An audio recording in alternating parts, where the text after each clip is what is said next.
আজ রবিবার, বাইরে একটু মেঘলা হালকা বৃষ্টি। সুমিত্রা একা একা বাজার থেকে ফিরলেন হাতে একটা কাপড়ের ব্যাগ নিয়ে। ভেতরে টাটকা কাঁচা ইলিশ, যার গন্ধ বাইরে থেকে বেশ পাওয়া যাচ্ছে। বাজারে ইলিশ মাছের রূপোলি ঝিলিক দেখে হঠাৎ মনটা কেমন যেন নরম হয়ে গিয়েছিল সুমিত্রার। দাম জিজ্ঞেস করতে বলে দিল 1200। ছেলেটার ভালো চাকরির পর টাকা পয়সা মোটামুটি হাতে ভালোই থাকে, থাকলেই বাকি নিজের জন্য 1200 টাকা খরচ করা যায়? এই প্রশ্ন করতে করতেই মাছওয়ালা ঠিক গছিয়েই দিল ইলিশ মাছ। দাঁড়িয়ে মাছ কাটা দেখতে দেখতেই সুমিত্রা আদেশের গলায় বললেন, ভাই, পেটিগুলো বড় রেখো। তাড়াতাড়ি ব্যাগ থেকে মাছ বের করে ধুয়ে গ্যাস জ্বালালেন সুমিত্রা। সর্ষে বাটা, কাঁচা লঙ্কা আর সর্ষে তেলে ইলিশ চেপে দিয়ে ঢাকনা দিলেন কড়াইয়ে। একটা সময় ছিল এই গন্ধে ছুটে আসতো গোটা পরিবার।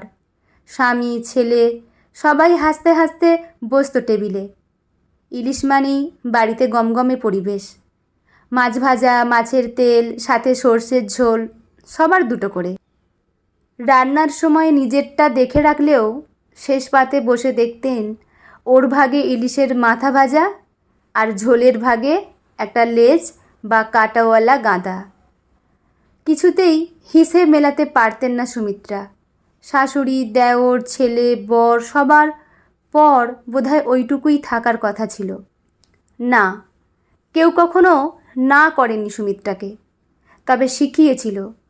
শাশুড়ি মা এরা অনেক কিছু শিখিয়েছিল সুমিত্রাকে। ছোটোবেলায় বাড়িতে যে কোনো মাছের বড় পিসগুলো যেত বাবা আর দাদার পাতে। সুমিত্রা মাকেও খেতে দেখেননি কখনো। কেমন যেন একটা ধারণা তৈরি হয়েছে বড় আর ভালো মানেই ছেলেদের অধিকার। না, এটা ছেলেদের ঠিক করা মোটেই নয়, এটা মেয়েদের উদার মনের পরিচয়।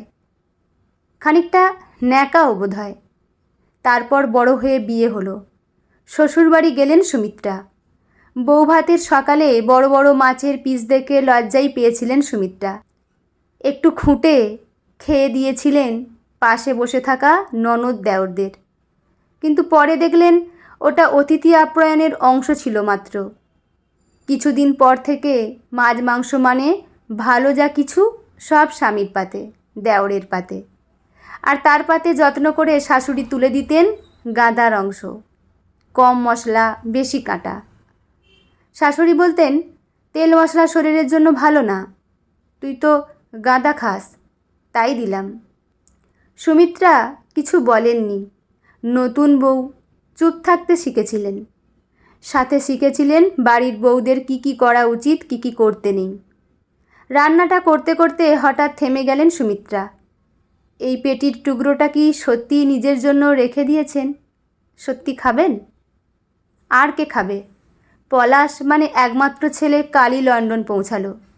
অফিস থেকেই গেছে, বছর 2 তো থাকবেই। আর পলাশের বাবা, সে তো কবেই গত হয়েছে। সবে বাড়ি করে দেওর ননদের বিয়ে দিয়ে একটু আয়েশ করবে ঠিক করেছে সুমিত্রা। মাছের পেটিটা নিজের মতো রান্না করে তুলে রাখবে ঠিক করেছে। ব্যাস, মারণ রোগ বাঁধালো অরুণ। ভাপে ফুটছে ইলিশের পেটি। গন্ধটা রান্নাঘরে দাঁড়িয়ে নিচ্ছে সুমিত্রা।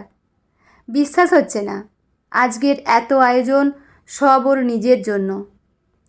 এভাবে একে একে নিজের পছন্দ, ইচ্ছে সব গুটিয়ে নিতে নিতে একদিন নিজেকেই ভুলে গেলেন সুমিত্রা। আজ রান্নাঘরে তিনি একা, গ্যাসের পাশে দাঁড়িয়ে, ধোঁয়ার মধ্যে দাঁড়িয়ে হঠাৎ নিজের মনকে জিজ্ঞেস করলেন, আজ পেটিটা আমি নিজের জন্য রেখেছি, ঠিক করেছি কি? উত্তরে এক টুকরো নীরব হাসি এলো মুখে। আর সন্দেহ রইল না। চাল ধুয়ে ভাত চাপালেন। কড়াই থেকে পেটির টুকরোটা তুলে খুব যত্ন করে নিজের থালায় রাখলেন। টেবিলে বসে ধীরে ধীরে খেতে শুরু করলেন। চোখে জল এলো না, তবে একটা দীর্ঘশ্বাস এলো বুকের ভেতর থেকে। এত বছর পরে এটাই যেন নিজেকে নিজেরই দেয়া একটা উপহার, নিজের ভালোবাসা। এই পেটির টুকরোটা আজ কেবল মাছ নয়, এটা একটা জীবনের গল্প, যেখানে একজন নারী সবসময় চুপ থেকেছেন, নিজেকে অন্যদের পেছনে রেখেছেন। আজ এই এক টুকরো পেটি তার নিজের অধিকার, নিজের পছন্দ, নিজের কথাটুকু, যা তিনি এতদিন মুখে বলতে পারেননি। এই গল্প শুধু ইলিশ মাছের গল্প নয়, এটা এমন একটা গল্প যেখানে দেখা যায় কিভাবে অনেক নারী ছোট ছোট ইচ্ছে, স্বাদ, ভালোবাসা সব কিছু চুপচাপ হারিয়ে ফেলেন। আর একদিন হয়তো খুব দেরিতে তারা বুঝতে পারেন নিজের জন্য একটু ভালোবাসা মানে অপরাধ নয়। বন্ধুরা, গল্পটি এখানেই সমাপ্ত। গল্পটি আপনাদের কেমন লাগলো অবশ্যই কমেন্ট করে জানাবেন। লেখা অনিন্দিতা মুখার্জি সাহা, পাঠে আমি রিমি। দেখা হচ্ছে পরের কোনো গল্প নিয়ে। ভালো থাকবেন। ধন্যবাদ।